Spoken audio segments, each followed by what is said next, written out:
Good morning. We'll take a couple minutes to let everyone log on. Be sure to let me know that you're here. Be sure to let everybody know that you're doing okay and in the comments section. Hope everyone's having a good day. We'll get started with worship in just 1 minute.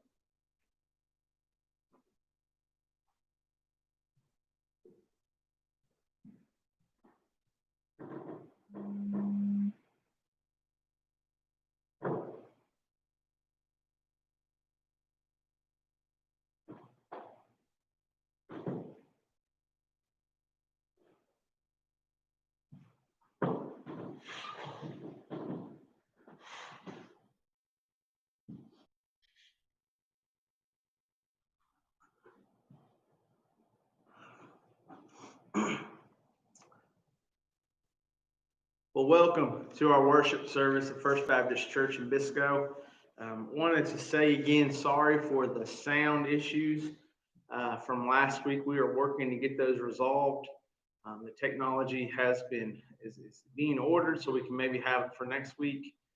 So just to apologize for that. That was nothing on the part of anybody else here except for myself. So I apologize.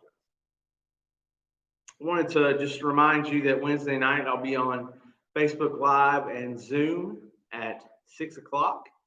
That's Wednesday night at 6 o'clock. If you'd like to check in and just let us know how you're doing, I'll have a brief devotional as well. So I wanted to pass along some congregational concerns and thanksgivings that have been mentioned to me. Had a few losses this week. Jenny and Garrett Gooch lost baby Grady. Well, that's a tragic loss, and we're praying for them and their family, and our hearts go out to all of them. And then also Ray and Francis, their grandson Zach, who was 20, who was in the work accident. He passed away also on Thursday. So please pray that they are in Ohio right now, but please pray for them as they're going through this grief as well. Wanted to let everybody know that Candy's great nephew Mason, he's having a procedure tomorrow to see how the chemo is working. So just be in prayer that that's going in the right direction. And then also remember J.D. Thompson, nephew of Barbara Linthicum, who's in hospice care at home. Excuse me. Would you pray with me, please?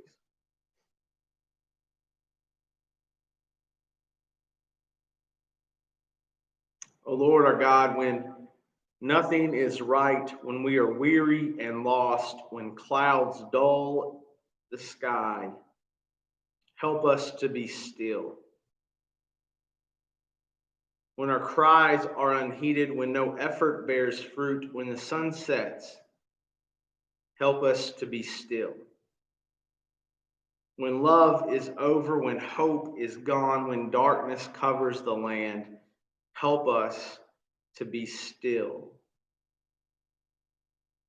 For in being still and refusing to panic or despair, we shall come to know that God is there, suffering alongside and with us, waiting to show us stepping stones through the swirling waters and to help us sing a new song.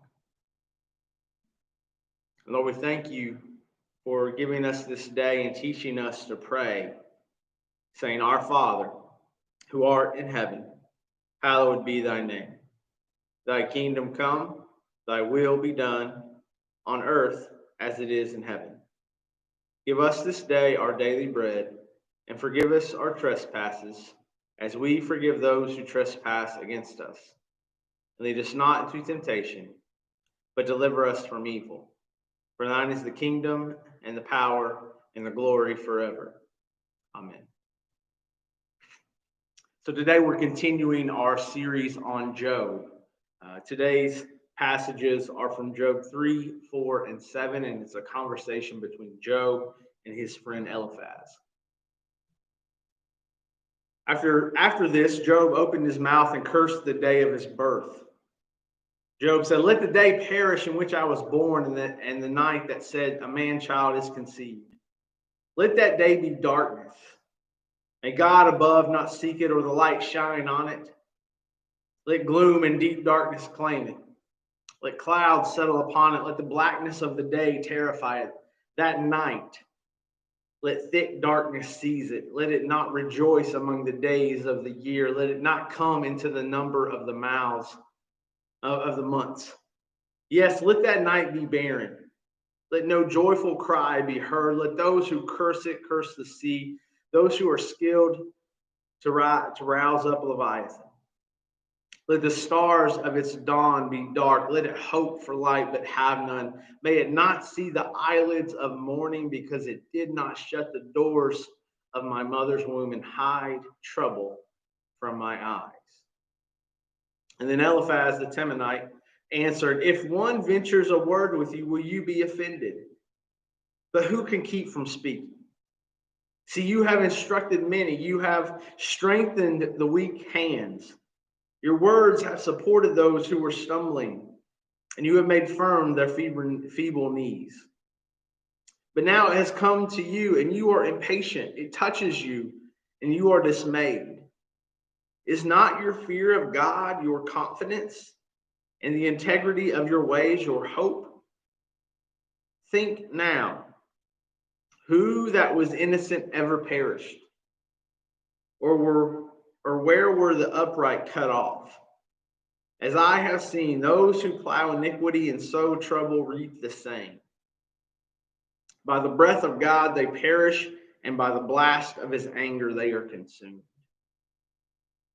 And then Job responds back. Therefore I will not restrain my mouth. I will speak in the anguish of my spirit. I will complain in the bitterness of my soul. Am I the sea or the dragon that you set a guard over me? When I say my bed will comfort me, my couch will ease my complaint, then you scare me with dreams and terrify me with visions, so that I would choose strangling and death rather than this body. I loathe life. I would not live forever. Let me alone, for my days are a breath. What are human beings that you make so much of them? That you set your mind on them, visit them every morning, test them every moment. Will you not look away from me for a while? Let me alone until I swallow my spit. If I sin, what do I do to you, you watcher of humanity? Why have you made me your target? Why have I become a burden to you? Why do you not pardon my transgression and take away my iniquity? For now I shall lie in the earth. You will seek me, but I shall not be. So I'm going to be honest here. This has been a tough week. We've had so much more of the virus spreading, especially here in North Carolina. We've had racist and prejudiced remarks and images plastered all over the news. And as a faith community, as this church, we've seen some really tragic, heart-wrenching deaths. It's been a tough week and a tough year. But I personally want to say thank you to many of you who have reached out to me and to check on me. I've never been in a church that consistently makes sure their minister is encouraged and supported. So it's reminded me that it's really good to have friends that are understanding and hopeful. In our passage from Job today, we see the first of Job's friends trying to make sense of all that Job has gone through. Eliphaz. He tries his very best to listen and understand what Job is saying, but that old adage really rings true here. With friends like this, who needs enemies? Eliphaz is not like the people that have reached out to me. He tries to hear Job's side of things, but he just can't help himself from pointing out Job's fault in this whole situation. And our passage begins today with Job cursing the day of his birth. For the life of him, he thinks the world would have been better off without him in it.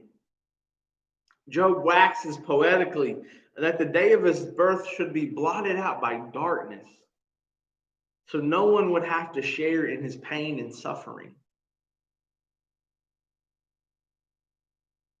Job is honest here. He is truthful about his suffering. This isn't just a simple complaint over it being too hot or cold in the house. This isn't Job whining over being stuck in traffic or running late. This is raw, distraught anguish over the way the world should be as opposed to the way it is.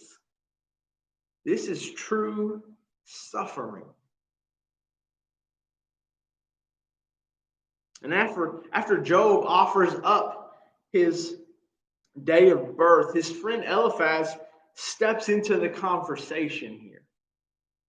And he starts out in a way that you know is not going to end well.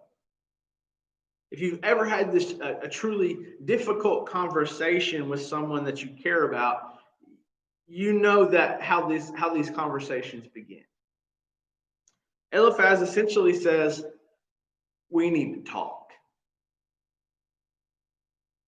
So Eliphaz goes on to explain that Job has been a benevolent supporter of the downtrodden and the broken. He helped people who have been in difficult situations. Basically, he's saying, Job, that you've seen all this before. You've seen all this.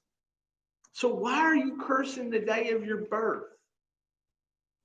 And if we're honest, we've probably said or heard statements along these same lines. It's not as poetic as this, but we've said these things before. They sound like God must have needed another angel when someone passes away. They sound like God will not give us more than we can handle when we sit in difficulties. They sound like Eliphaz when he speaks to Job about his troubles, but now it has come to you and you are impatient. It touches you and you are dismayed. Basically, it's what Larry Wilson and I have discussed as a John Wayne faith. Tough out the hurts. Tough out the brokenness that you feel, because if you don't, it says something about your weak faith. That's the wrong way to look at it. But then Eliphaz goes even further into his accusation of Job's faith. He asked Job about all those people that he helped. He asked them if any of them had not sinned, if they had not gotten what they deserve. Eliphaz tells Job the reason he is suffering so much is because he sinned. And this, sadly, is still one of the main pictures of God that people see in this world. Whenever something bad happens, we look for reasons why. We look for the most obvious answer, that someone did something they shouldn't have. I can't tell you how many people I've spoken to as a minister that said something to this same effect. They say, I've had such a bad week, a bad month, a bad day. I wonder what I did to deserve it. They say, I'm really going through some challenges. God must be trying to tell me something. They look at disasters, natural or otherwise, and they look for who or what to blame. And oftentimes, I just want to say one bad thing doesn't always come from another bad thing. Sometimes bad things just happen. And the book of Job and Job's response says the same understanding. Job tells Eliphaz that he's done nothing wrong to deserve this tragedy. He says that he has a right to complain. He has a right to rail against God because this isn't how it's supposed to be. That his worldview before all this was wrong. And now he needs to come up with a new worldview, one that actually works. And this is the worldview that we need to figure out also as Christians. It's one where innocent die and guilty thrive. It's one where bad things happen to good people. It's one where racism and hate have become so ingrained in society that people have to defend it to make sense of the world. It's one where pandemics aren't taken seriously because once the death toll numbers get to a certain point, we are desensitized to them. It was Job's world. It's the same world that we're in today. And what do we do as Christians in this world then? Well, we attempt to show the world that out of suffering can come hope. We don't describe what's going on, why things are bad. We don't overanalyze the past. We look toward the future. We progressively try to figure out how to be better stewards of God's hope in this world. And it's not an easy thing to do. But we do have an example to follow. We have Jesus who suffered to show the world what a love full of hope can do. Rob Bell once wrote, "Our tendency in the midst of suffering is to turn on God, to get angry and bitter and shake our fist at the sky and say, God, you don't know what I'm going through. You don't know what it's like. You don't understand. You don't have a clue how much this hurts." But the cross is God's way of taking away all our accusations, excuses, and arguments. The cross is God's way of taking on flesh and blood and saying, me too. The God who suffers is who Job will cast all his troubles and difficulties on throughout this book. The God who suffers is who Job will need to get through this tragedy. And the same is true for us. The God who suffers is who we will need to get through those experiences like this past week that we can't get through alone. The God who suffers will be there sitting in the ashes with us and restoring us to some sort of scarred wholeness. The God who suffers will bring us hope. There's this blessing I want to leave you with today. And it says, God who created us suffers because of us. God who died upon the cross suffers for us. God who dwells with us suffers with us. And in God's suffering, we find hope. Let me pray for us. Oh Lord our God, your suffering brings us salvation. Without you, the horrors of human suffering would be unbearable. Your story of life, death, and resurrection gives life meaning. Your suffering frees us from our prisons. Because of your suffering, a new world is breaking into ours. And Lord, may we live this day in the knowledge of your pain. May we live this day in the assurance of your love. And may we today live this Live in this day of hope of the resurrection. For it's in Jesus Christ and we pray. Amen. Well, thank you all for being a part of our worship today. I hope next week we might be able to have some music and it will sound tons better. So be sure if you need something, if you need to reach out, please feel free to do so. And until then, I love you guys and I hope you have a good day. Thanks.